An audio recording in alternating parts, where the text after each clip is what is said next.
Hey guys, it's Pam. Today we're going to do a triangle shape and triangle layers. And if that concept or that terminology is new to you, we'll explain it to you as we go. But here I am with my cutting collar. It's by Bob Tuo, T-U-O, and the white one I found in the UK. I haven't found it in the United States. Anyway, I like to press the hair down onto the cutting collar or cutting mat. And by using my fingers, I can regulate the tension I'm looking for, which gives it a little bit of tension, medium tension, and it keeps the line soft. So if you notice here that I'm over directing the hair from the ear to the back of the collar, maintaining the shape that I'm looking for. Now once I over direct the sides, get it nice and clean and over direct that hair back.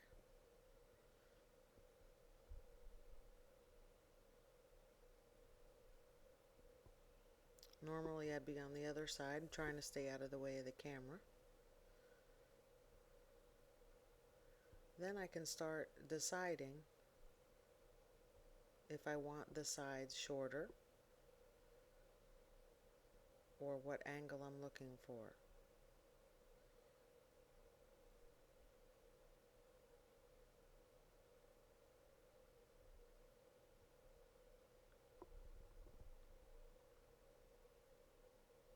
As long as your hair is not dragged from the side, see how clean the side is straight down? You don't want to over direct that hair straight back. See, straight down over the ear and then directed to the back. So the reason why I left all of this video in of cutting the sides is to give you the idea that once your back is established, you can change your idea on the sides. You can keep it over directed to the back, or you can take the corner off, whichever you prefer.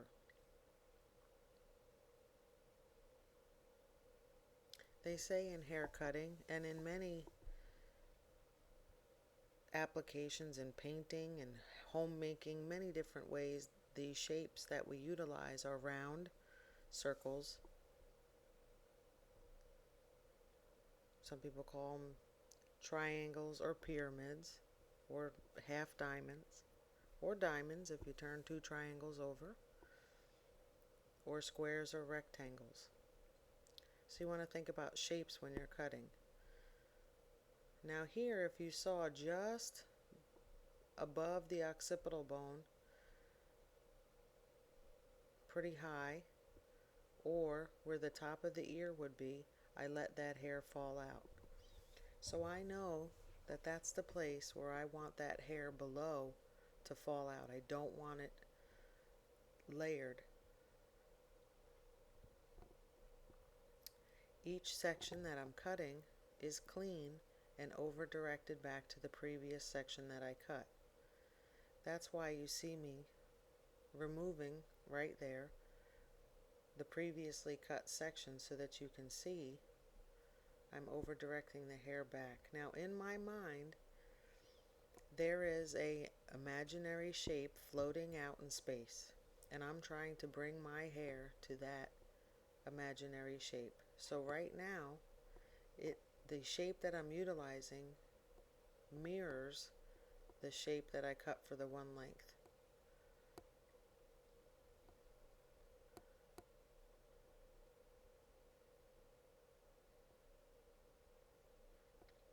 So if the line that I cut one length, I'm taking this hair that I'm layering and dragging it back to its previously cut section, but out to the shape. You can take hair directly out from where it grows. You can over direct it back to a square.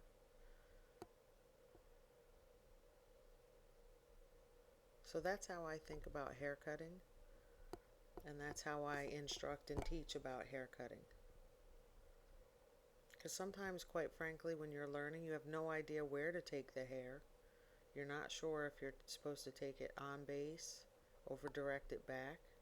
But if you have clear concepts, you can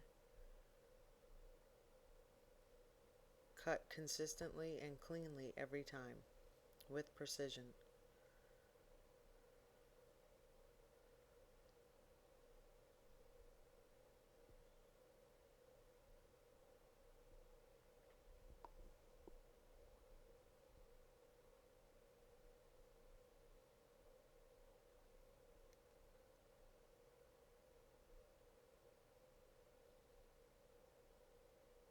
So not only is this being dragged out to my imaginary triangle shape, but I'm also cutting those layers flat or square. So some people would say those are flat layers or square layers. And what that means is as I'm bringing the hair out to my imaginary shape, see how it's being over directed in a different way, I'm still cutting parallel to a wall.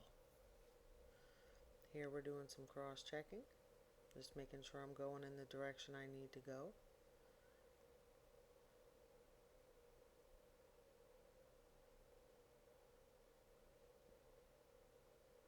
So body position, finger angle, clean sections. These are most important for hair cutting. Because just because you cut a clean straight line doesn't mean when you check your haircut or when you look at it when it's finished, it should be perfectly balanced. So it's more your sectioning and where you're taking your hair in over direction consistently with the previous section or the section you're over directing it to.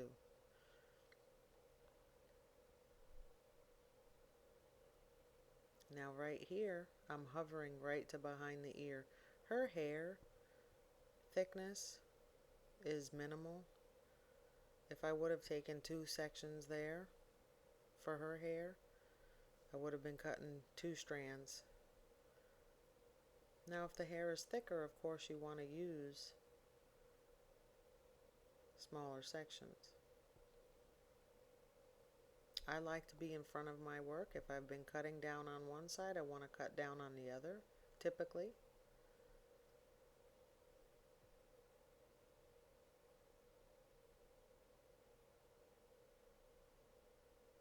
See, I made sure my hair was directed into its triangle shape, and my triangle shape was behind her shoulder. Remember, in the beginning, all of that hair was over directed back onto that cutting collar, so I maintained the same shape when I made the layers.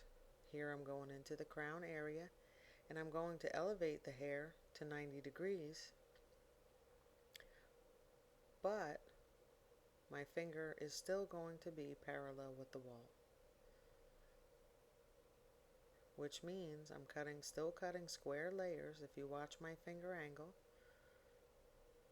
even though the hair is elevated, my finger is still square.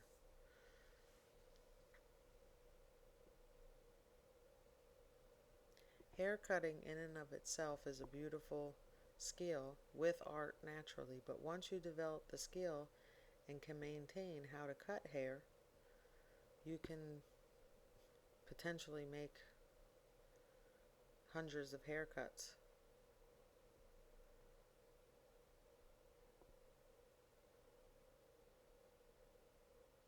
Now if you notice, I'm over directing the hair back, still in my square finger angle. Keep coming right back to that place right behind the ear.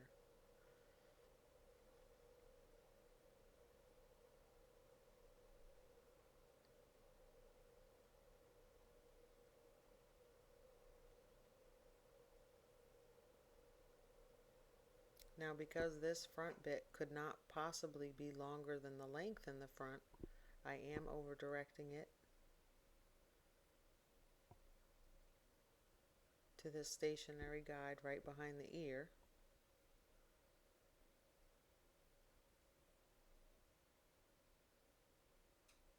to maintain some of the length and weight in the front. Again, I like to stay in my same body position. I could not possibly cut palm to palm for this area. See how my fingers are still square or parallel with the wall, still over directing my section back to its previously cut section.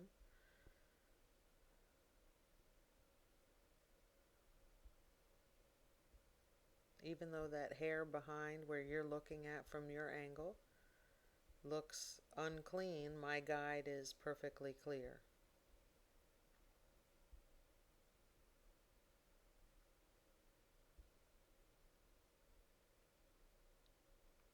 Now here I was trying to decide, because the density of her hair in the front, like most people's, is fine. The texture is fine and the density is fine. I was trying to decide the shape of the face frame. We wanted to have a side swept look. So here I'm just measuring and deciding, and I'm just going to cut it free form. And I did cut into the square, into her cheek as you see there, just to kind of open it up and make it look a little bit more solid.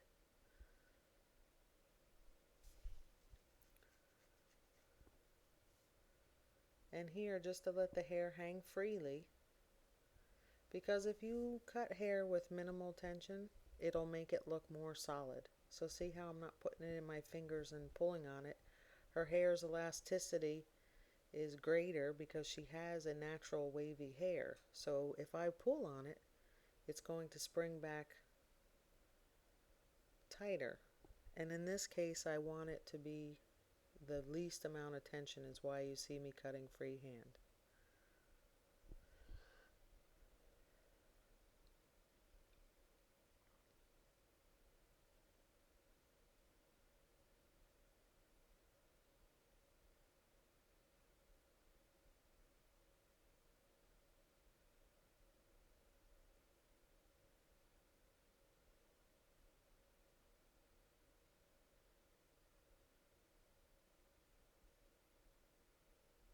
Not all haircuts are cut and dry, as they say. You have to be able to look at them and evaluate them as you go. And here I'm flat ironing so you can see the effect of the balayage sun-kissed look we did. I do not flat iron everyone's hair after I cut it, but this gal in particular liked her hair flat ironed. And then this way it gives a really nice overview of the color. Her hair was all over the color that you see closest to the scalp, and we did a sun-kissed balayage look.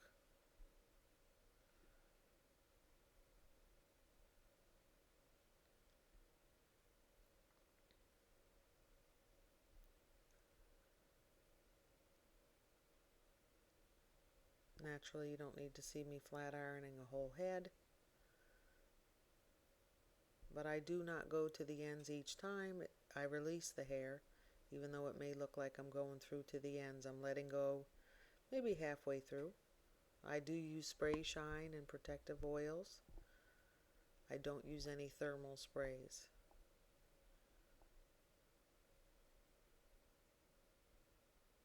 I don't have a problem with thermal sprays, I just don't utilize them.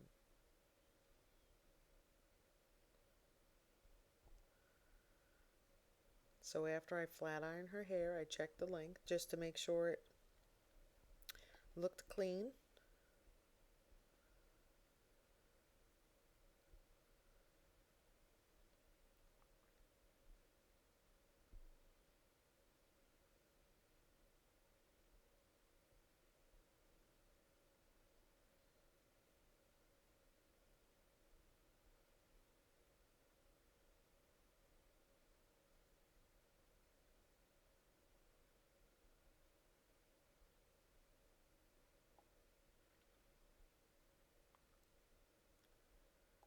And after you do a haircut, if you check it off dry, you're always going to find something. I'm fully guaranteed of that. Even after all these years, I think you always find something. So if you're looking for something, you can definitely find it after you flat iron.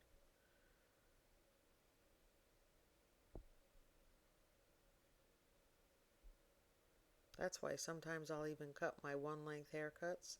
When they wear them this straight, I'll cut them dry after I've washed, dried, and flat ironed. Well, here comes the finished result. Hopefully you like this video and this haircut.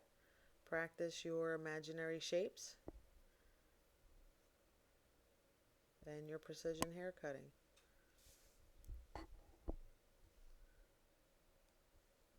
Thanks for watching.